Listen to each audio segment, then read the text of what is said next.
made the decision with clear eyes. I will not send another generation of Americans to war in Afghanistan. The withdrawal of America's longest overseas war leaves Afghanistan in chaos. ساحه ټوله تر کنټرول د مجاهدینو د طالبانو تر تسلط لاندې ده او موږ د خپل ادارې فعال دي. We were completely 100% lost when it came to the politics of the fight, who we were actually fighting, and then what the end game was. The war on terror's impact is felt in the heart of America. USA! USA! 10% of the people arrested for violence, criminal activity at the U.S. Capitol had either current or former military experience.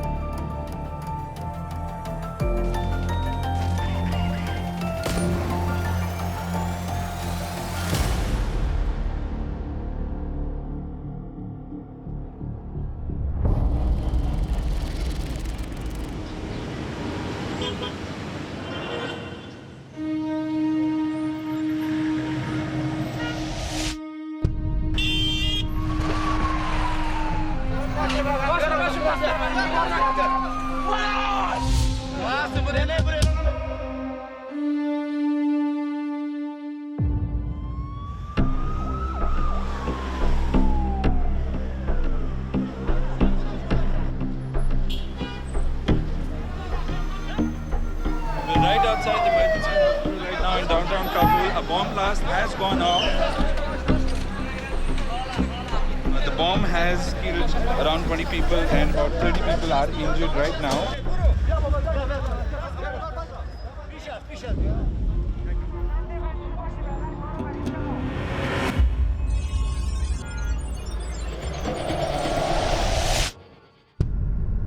Al-Qaeda attacked the Twin Towers on September 11, 2001. As a response, George W. Bush unleashed Operation Enduring Freedom in Afghanistan.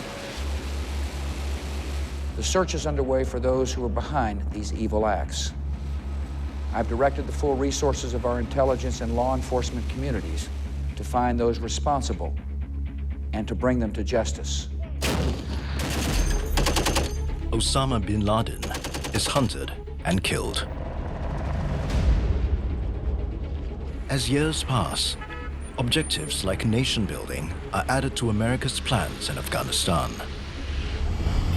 But standing in the way of progress are the Taliban, experts in guerrilla warfare who operate from treacherous terrains in the nation's south.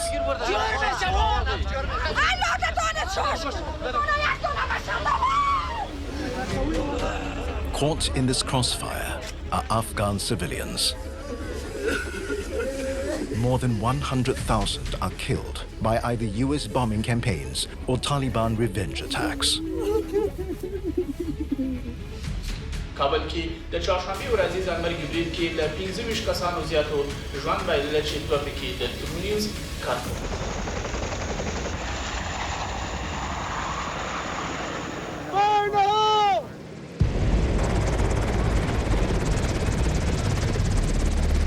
In 2020, after more than $1 trillion, the United States aims for a political resolution. Former President Donald Trump signs a peace deal with the Taliban for a transition of power. President Biden followed through with a decision to withdraw all troops out of Afghanistan.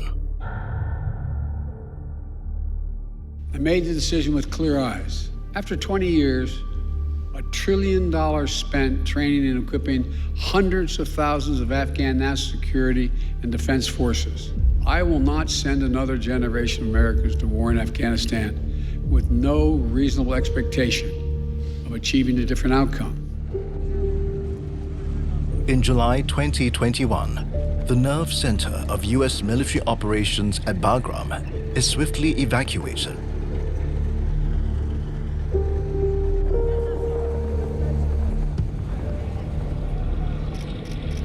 The Afghanistan National Army is put to its greatest test to defend Afghanistan on their own without any US support. This is when a 75,000-strong Taliban offensive is launched across the country. Untrained to counter guerrilla warfare, the Afghan National Army falters. Many units surrender without a fight. ساحه ټوله تر کنټرول د مجاهدینو د طالبانو تر تسلط لاندې ده او موږ دلته خپل ادارې فعال دي. Some accounts suggest 600,000 American weapons, 75,000 vehicles, and 200 aircrafts have now fallen into Taliban hands. American war veterans who served in Afghanistan are bitterly shocked by the collapse. Keeping with American traditions, the Afghans would give us little certificates as we left. And so this was from 2009. Jason Dempsey is a former Army major who served for nearly 2 years in Afghanistan. During his 2009 deployment, he traversed Kunar, Wardak, Khost, and Paktia provinces in eastern Afghanistan, fighting the Taliban. When I went to Afghanistan in 2009, we were very good at targeting, hunting, and killing, but we were completely 100% lost when it came to the politics of the fight, who we were actually fighting, and then what the end game was. There's a lot of morphing between, well, is the priority Al-Qaeda, or is our new enemy, is our sworn forever enemy now the Taliban? We just painted them all with one broad brush. They were the enemy. That was the easiest thing to do. And then counted success as taking the fight to them without ever thinking about, well, why do they keep coming?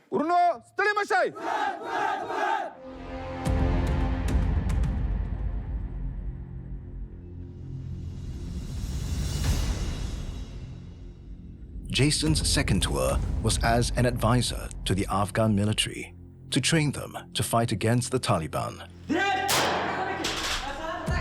The Afghanistan National Army's 6th Corps totaled fewer than 300,000 soldiers.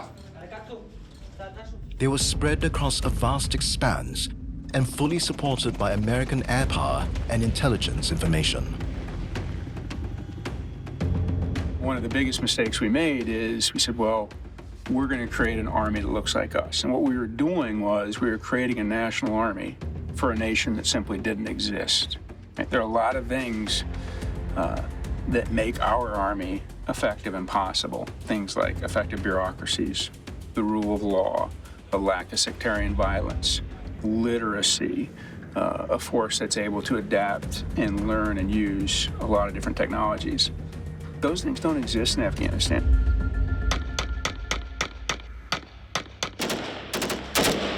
President Ashraf Ghani's government's chronic corruption and mismanagement within the armed forces stood exposed in battles against the Taliban.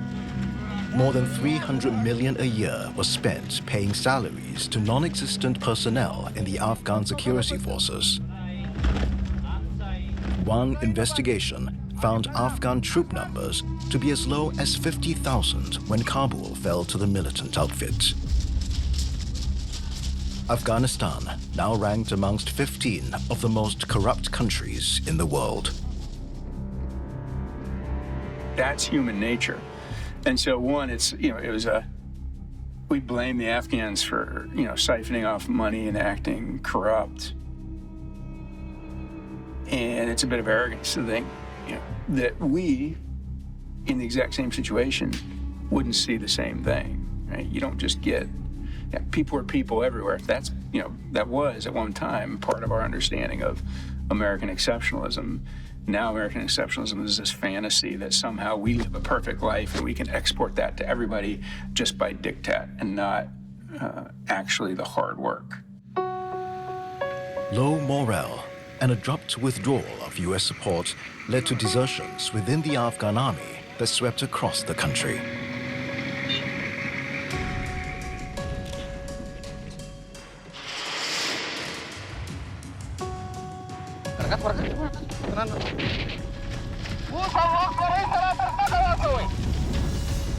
The Taliban were also quick to use diplomacy and struck deals with Afghan military commanders.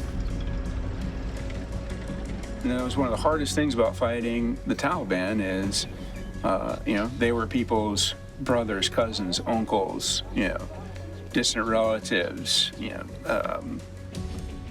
people who shared the same background and ethnicity.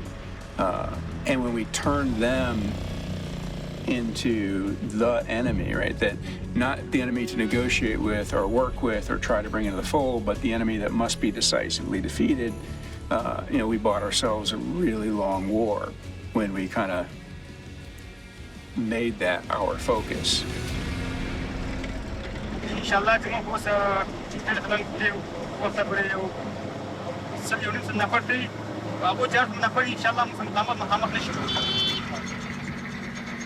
Logistical support provided by US contractors was no longer there.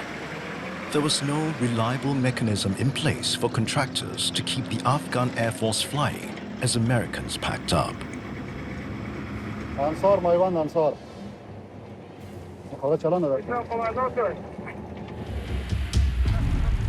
On the contrary, the battle-hardened Taliban's military advance was tactical and measured.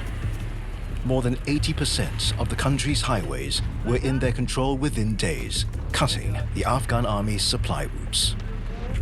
We built this thing that simply cannot exist without us pouring billions of dollars and having folks standing behind and supporting them with maintenance and contracting and logistical and air support and air power. And we built a complete fantasy of a military for Afghanistan.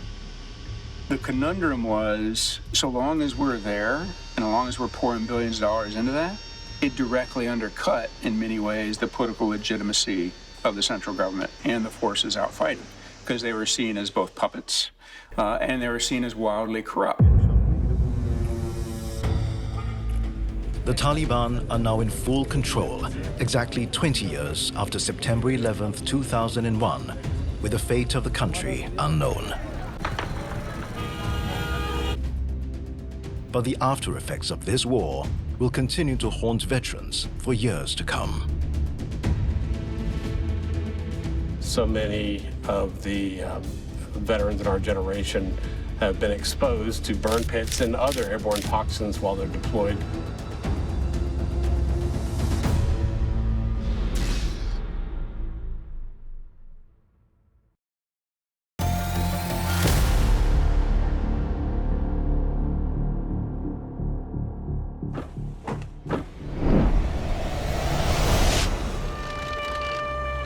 More than 7,000 US military service members have been killed in war operations in Iraq and Afghanistan. But despite the wars coming to an end, the human cost has not lessened as troops return to the United States. Those who survived the war are now battling on another front. More than 30,000 war on terror veterans have taken their own lives. That's 4 times more deaths than in actual fighting in Iraq and Afghanistan. It's a suicide pandemic that has ravaged veteran families and communities.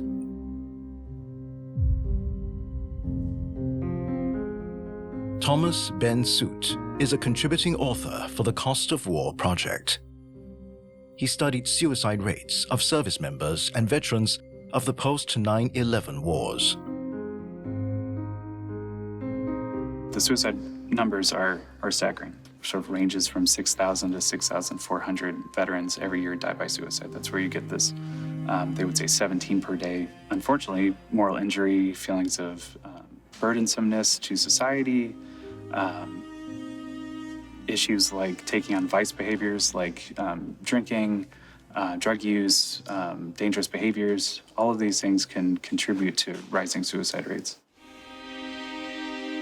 By 2030, countering veteran suicide will account for more than $221 billion in public costs. When 42% of the voting public doesn't know that we're at war, and you come back to that and you've sacrificed your life and your identity to protect these people, but they don't know that you did that sacrifice at all, and they don't honor that sacrifice, creates, a sense of isolation and alienation that you're, and it leads to that dissonance that I've been talking about too. Access to guns and the pandemic across the US has made things worse. 17 veterans die from suicide on a daily basis. A majority of them from self-inflicted firearm injuries.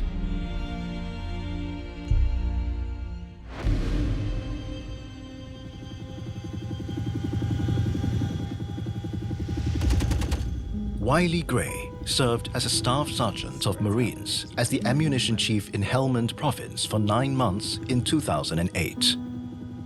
He survived 2 deployments in support of the War on Terror and ended with acute post-traumatic stress. My own story was one where I felt like I was doing something patriotic until the moment I was in Afghanistan and I realized these people aren't a threat to America. These are tribal human beings living with basically nothing. Why are we in Afghanistan and Iraq? Can someone explain it? I've been asking that for years. It's a racket, is the answer. War is a racket. And it's paid for in blood. I got to the point where I remember, having my grandfather's pistol. He has a .38 Special. In fact, it's upstairs right now. I still have it. And I just decided I'm going to kill myself. I'm done. I've had this deployment long enough. I've taken enough suffering, and I think I'm done. And man, I remember feeling good after coming to the conclusion. I remember the palpable sense of, that's it, the deployment's gonna end soon. In sheer desperation, Wiley decided to seek help. He boarded a flight to join an Amazon tribe in Peru. Individual therapy, aided by a locally made brew from rainforest plants, allowed him to reprogram and reset his mental defense mechanisms. He found sleep again and also came to terms with his trauma. I felt, for the first time in my life, a sense of being whole. It was absolutely transformational. And when I was in ceremony one of the last times, I saw 2 people that I know, other veterans, next to me in ceremony. They weren't really there, but that's what I saw in my visions. And they were laughing, and they were smiling, and they were happy. And I knew it was because they'd found something just like I had. His trauma became a mission to help others find safe and effective tools for recovery. Wiley established Veterans of War and committed to healing trauma through plant medicine.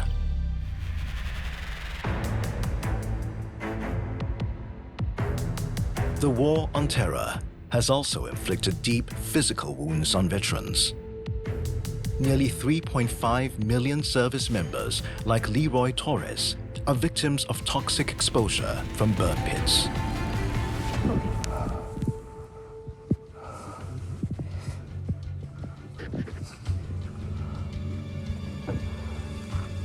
What's wrong? What are you feeling? Tell me. I got pressure in my head. Leroy was deployed at the US Air Base Balad, Iraq. That's when his symptoms started to show. Some air? Will the air help you? Oh, yeah. Balad had the largest burn pit and theater in Iraq. It was approximately 10 acres in diameter. And everything that was thrown into the trash was burned and doused with JPA fuel and burned. From plastic bottles, styrofoam, from the Balad hospital, they would burn medical waste, body parts, equipment, you name it. Everything was being burned. So that really took a toll. In 2010, Leroy Torres returned to Texas. That's when he was diagnosed with constrictive bronchiolitis, a chronic lung disease. In 2018, he was diagnosed with toxic brain injury. My disability, my state medical retirement was denied.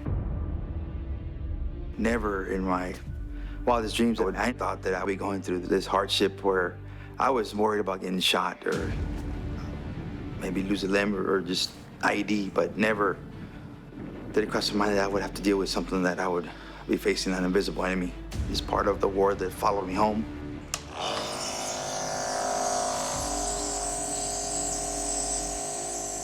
This is the actual picture of my lungs.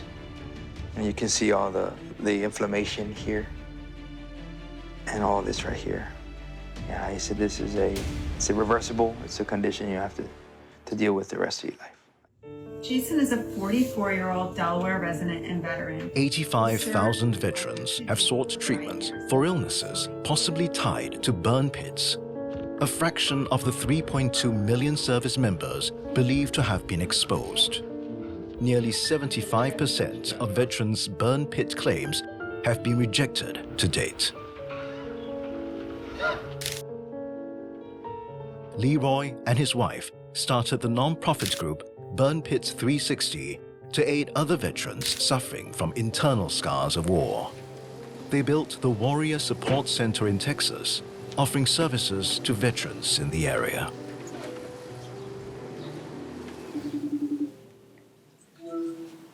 Hey. We don't have time. People are dying, and time is of essence. It's the one thing they don't have is time. So we're way past the 20-year mark of when this should have been addressed. It's sort of criminal for the VA and DoD to continue stalling the way they have, to continue using science against us. I mean, I think the recent action that's happened is only because we've had people like John and John with us. Comedian and activist Jon Stewart joined them to voice support for legislation to care for veterans who have suffered toxic exposure. Afghanistan war veteran Tom Porter is helping them in Washington, D.C. To illustrate how diverse these exposures are. For example, in Kabul, a city of over 1 million people, but without a modern sewer system. So you've got airborne feces that blows around there, and you're breathing that. That's what I breathed every day. But then you've got diesel generators that would power all of our operations. They're probably half the size of this room, and they're belching black smoke. And service members are breathing that every day.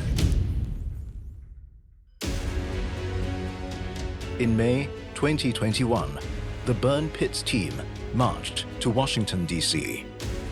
They demanded to include 23 respiratory illnesses on the list of conditions that will qualify veterans for VA benefits and health care. We need a presumption of the various cancers and respiratory illnesses and immunodeficient disorders and lymphomas that are occurring in the veterans population for all these toxic exposures. Defense contractors can't view the U.S. Congress as Willy Wonka's chocolate factory, while veterans are back there like Oliver with a bowl of gruel asking, "Please, sir, may I have some more?" A bill was introduced in the Senate on March 2021. It will provide benefits to veterans with illnesses caused by exposure to burn pits and other toxins.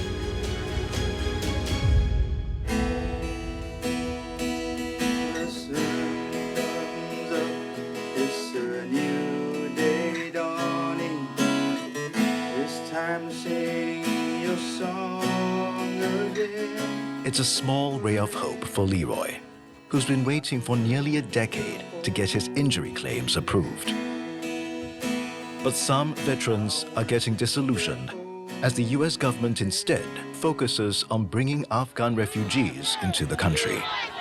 USA! USA! USA!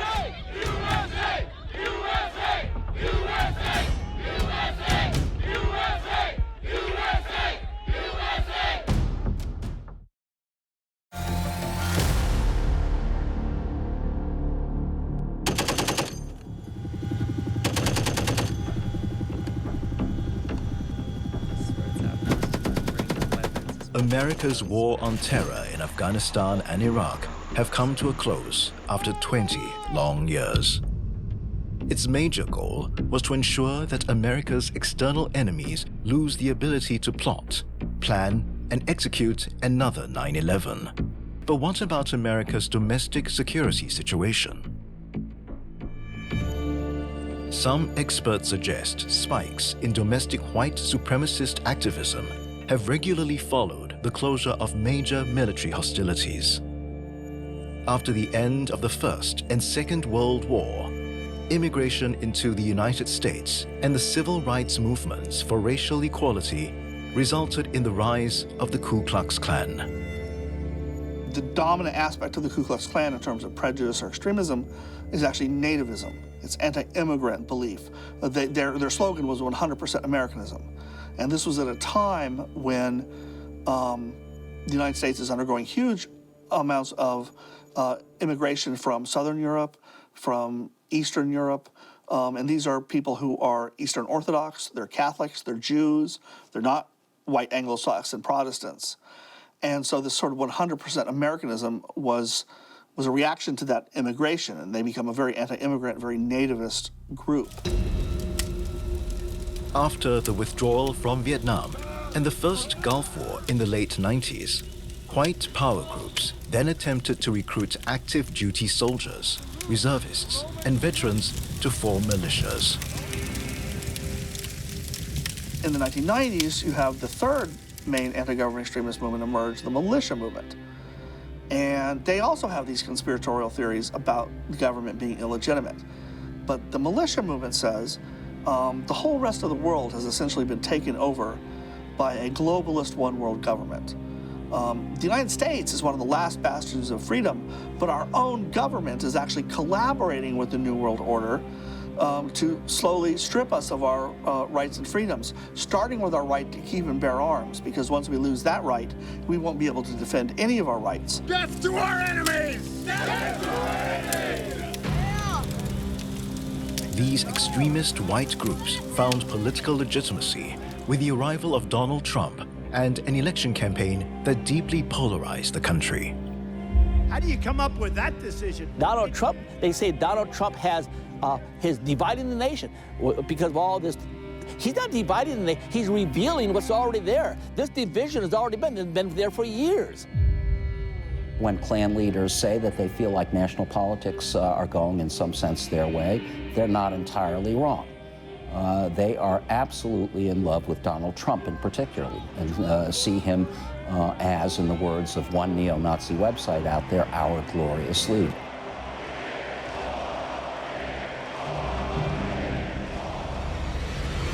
The divisions in American society came to a climax in 2020 when Donald Trump went into an election battle against Joe Biden.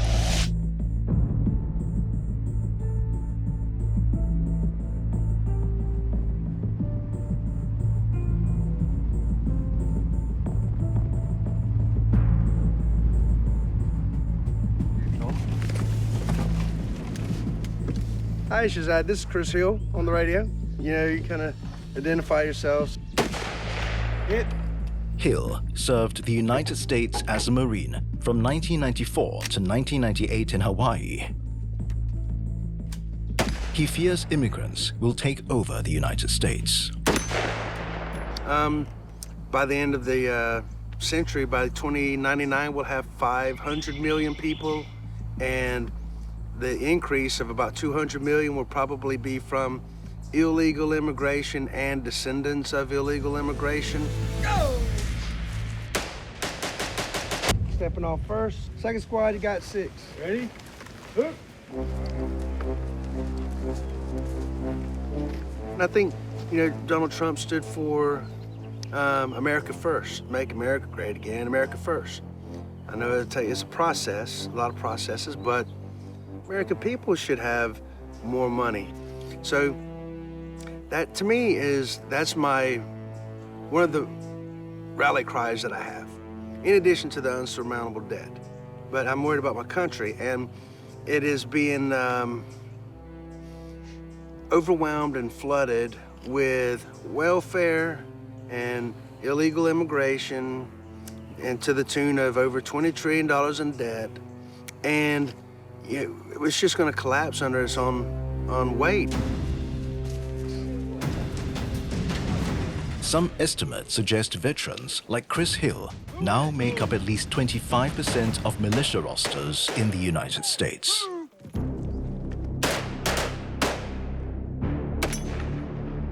Yeah, so back in 2009, when I wrote the now notorious Department of Homeland Security right-wing extremism report, I did have a little section in there that talked about returning veterans and how they could potentially be recruited by these, right-wing extremist groups to boost the violent capabilities of these groups and help them train and perfect their skills. So one of the ways that they recruit online is through websites, Twitter accounts. They even have online communities that are private. Guns up! Ready, ready, ready. Moving, move! I am white. I am prior military. I am Christian. I am a Second Amendment enthusiast. And now, supposedly, I'm the terrorist. I don't want to risk going to jail and getting charged with a bunch of crap and ruining my life. But I'm mad enough. I'm mad as hell. I can't take it anymore. And I'm going to exercise my damn rights everywhere in this country that I go. I'm going to shoot across and you hook, okay? Moving. In 2021, Chris Hill reiterated this message on a nondescript online website that has now been taken down. Hill discussed why it was important to overthrow the United States government by violence if necessary. His video comes a few weeks after the January 6th terror attack, when white militias descended on Capitol Hill. A joint session of Congress had gathered on the day to certify the victory of Joe Biden in the US elections of 2020. But supporters of Donald Trump had other plans. They dubbed it the Stop the Steal movement. The aim was to forcibly reinstate Donald Trump as president of the United States of America. The movement started on Facebook and other groups. In fact, it started before it hit those platforms, but shortly after Election Day, shortly after President Trump falsely and prematurely claimed that he had won the election, the beliefs that the election was stolen, that Democrats rigged the election and stole it for President Joe Biden, stole it from former President Donald Trump with widespread voter fraud. USA! USA! USA! We surprised them. We took them by surprise. And this year, they rigged an election. They rigged it like they've never rigged an election before. The Stop the Steal movement spread like wildfire on the internet as more protesters arrived.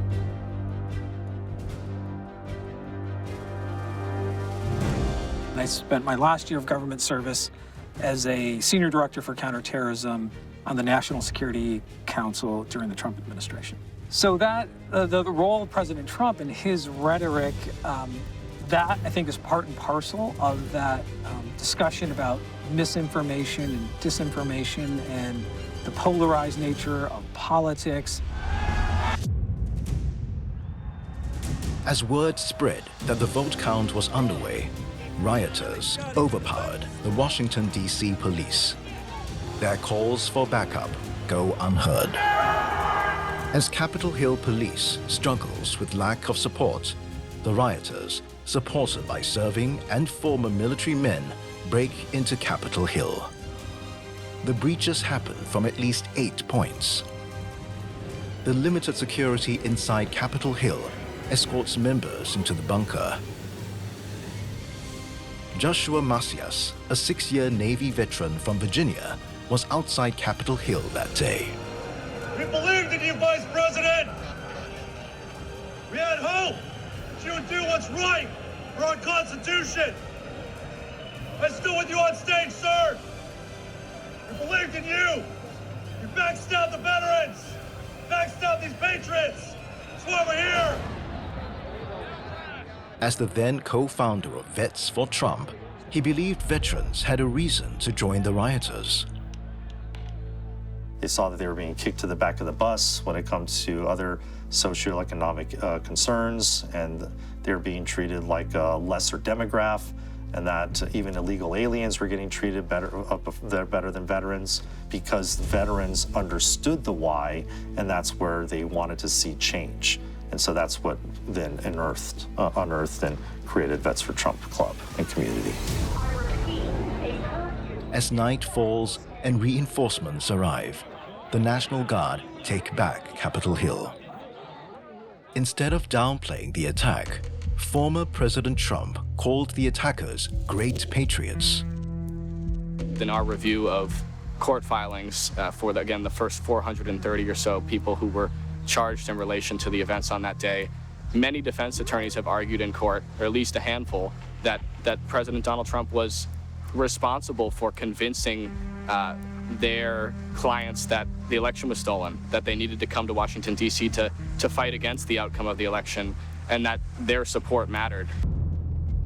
Videos, pictures, and CCTV footages are now being scrutinized by the U.S. government to make arrests. 10% of the people arrested for violence, criminal activity at the U.S. Capitol had either current or former military experience. And so what has the military done?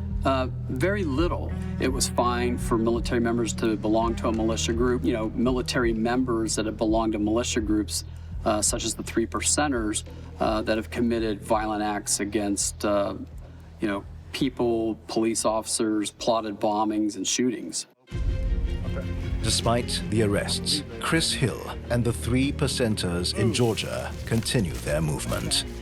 The Department of Homeland Security is expected to undergo an internal review to root out white supremacy and extremism in its ranks. The January 6th riots and Capitol Hill siege has left more question marks on militias and veterans that join them.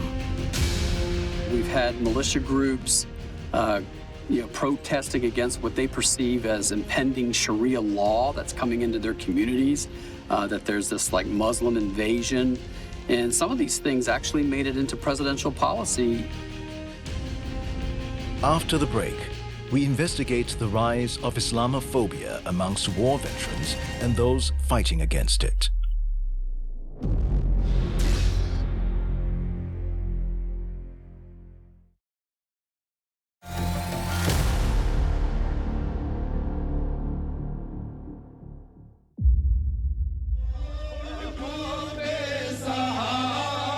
The attacks on the Twin Towers by Muslim men changed the discourse of Islam in the United States forever. Research Institute New America Foundation says 2 in 5 Americans believe Islam is incompatible with U.S. values. This distrust and hostility towards American Muslims has caused a rise in Islamophobic attacks. Just 1% of Americans follow Islam. A U.S. government survey reports that 14.5% of all hate crimes in 2018 were motivated by anti-Islamic sentiments. Among others, one reason for this hatred against American Muslims is the impact the war on terror has had on its war veterans. There's been multiple studies about the rise of Islamophobia coinciding with returning veterans coming back from the Middle East. You know, when veterans come home, they come back from these war zones where they've been taught and trained and conditioned to believe that people wearing turbans, having long beards, and having these funny-sounding names with brown skin are the threat. As part of the Cost of War project, Thomas Ben-Soot researched on the role of Christianity in post-9/11 U.S. veterans. The military uses Christian symbols and sort of ways of talking about military service as though it aligns specifically with the sort of Christian narrative. The chaplains in the military are overwhelmingly white. It's over 74%. They're overwhelmingly evangelical. It's over 63%. And they're overwhelmingly men. It's like 95%, something like that. And so it ends up being this religious culture that is specifically right-leaning. The wars in Iraq and Afghanistan were perceived by some veterans as a clash of civilizations, a war between Christianity and Islam.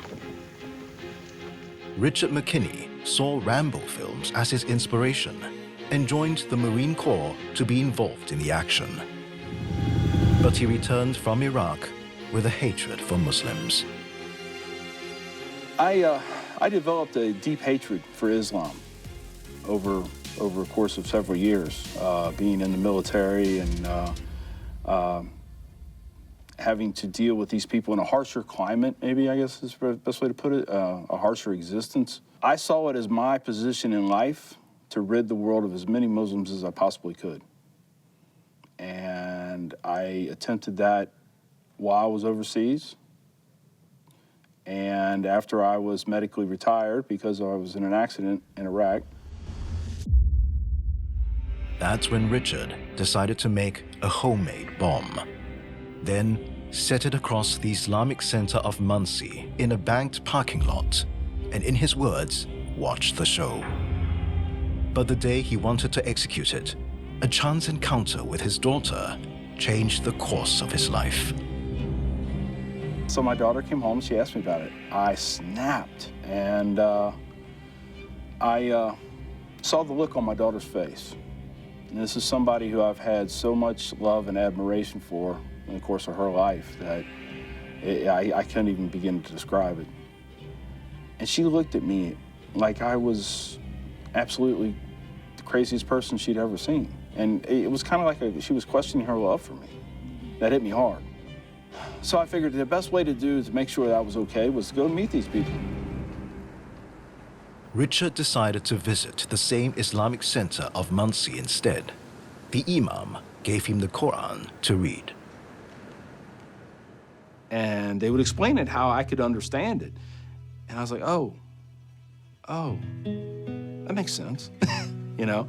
So, long story short, after 8 weeks, I went from getting ready to blow this building up to coming back saying, I want to take Shahada. I want to take my declaration of faith. Bismillah ar-Rahman ar-Rahim. On no soul doeth Allah place a burden greater than it can bear. More than 700 anti-Muslim incidents have taken place from 2012 to 2018. We had a number of arsons that have happened to mosques here in the United States, many of them unsolved. We've had militia groups protesting against what they perceive as impending Sharia law that's coming into their communities, that there's this like Muslim invasion. And some of these things actually made it into presidential policy. But some veterans are fighting against the rise of anti-Muslim hate crimes in the United States.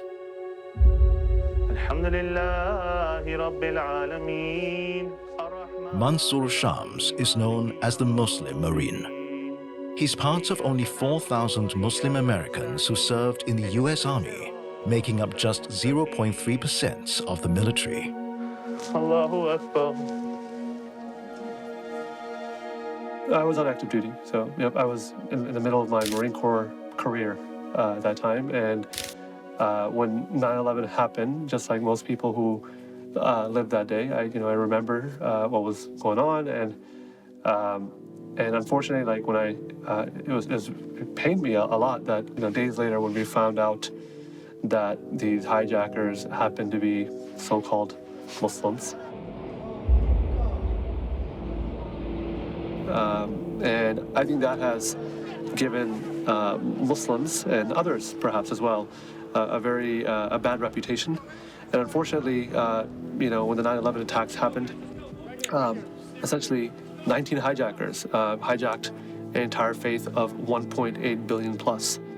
It was an attack on me, it was an attack on my family, and when I mean by my family, my American family,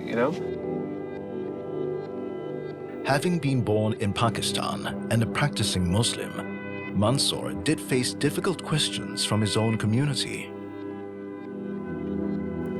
They're part of the Muslim community that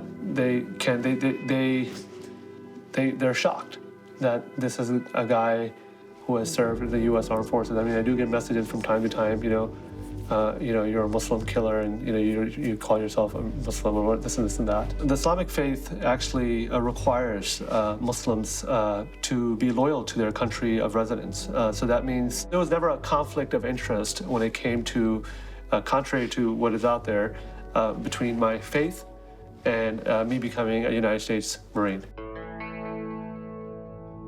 Although he was never deployed overseas, Mansour felt that a greater conversation needed to take place inside America.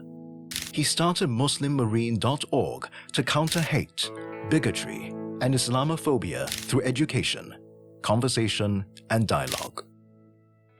So being a Muslim or being an American, my first right, according to the Quran, not even just the Constitution, is to be loyal to the country I'm living in, to be contributing to society in a positive way. So when I do that, or if he does that, then we stand on a position of saying, hey, look, I'm contributing in a positive manner. You share a voice that has impact. You're not just coming from the sides, you're coming from within in a positive manner where you're part of them. So when they see you and you create these dialogues, when you sit and you eat together and you talk about these things openly, then you create understanding. People will incline towards goodness. I think as our faith teaches, there are more good people in this world than bad. And I believe that. As the United States begins to pick up the pieces from the war in Afghanistan and Iraq 20 years after 9/11, Mansour believes there are lessons for America to learn. The United States of America has made some really, really, really bad decisions, when it comes to its war and the way it sells it to the American public. We look at Iraq. Over 1 million innocent, largely innocent Iraqis killed. For what? They were living, breathing human beings just like you and I were. We need to really re-examine ourselves, and we need to apologize. We need to make up for our mistakes.